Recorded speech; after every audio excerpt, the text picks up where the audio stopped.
महाराष्ट्र, आंध्र प्रदेश, गोवा, कोकण तसेच कर्नाटकातील लाखो भाविकांचे श्रद्धास्थान असलेल्या संत सद्गुरू श्री बाळूमामाच्या बग्यात आषाढी एकादशी मोठ्या धार्मिक उत्साहात साजरी करण्यात आली।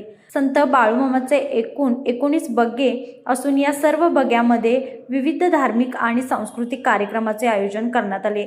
यामध्ये वालंग, बाळूमामाच्या जीवनावर आधारित ओवी, गायन, भजन, कीर्तन, प्रवचन, गजनृत्य तसेच बकरी मुनविणे यासारख्या परंपरागत कार्यक्रमांनी वातावरण भक्तिमय झाले होते। महाराष्ट्रातील 11 जिल्ह्यातील केम, हिवरगाव, पिंपळवाडी, निंबळक, मार्केट यार्ड, हिरेबुद्रुक, नागवाडी, वंडनेर, चोरखळी, कोराळ, नाटेबुटे, एडेशीवाडा, बोरीखडक, तरंगवाडी, घोलपवाडी, सोनके, तिरंगी, केडगाव, चोफळा या गावामध्ये बकऱ्याच्या तळावर आषाढी एकादशी साजरी करण्यात आली।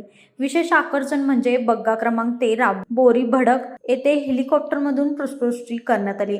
हा भव्य सोहळा अनुभवण्यासाठी हजारो भाविकांनी मोठी गर्दी केली होती। यावेळी रिंगण सोहळा, प्रवचन तसेच विविध धार्मिक विधी पार पडले। प्रत्येक बग्ग्याचे कारभारी, बकऱ्याच्या सेवेसाठी कार्यरत मेंढके आणि हजारो भाविक याची उपस्थिती लक्षणीय होती। सकाळी आरती झाल्यानंतर प्रसाद ग्रहण करून भाविक समाधानाने आपले गावी परतले।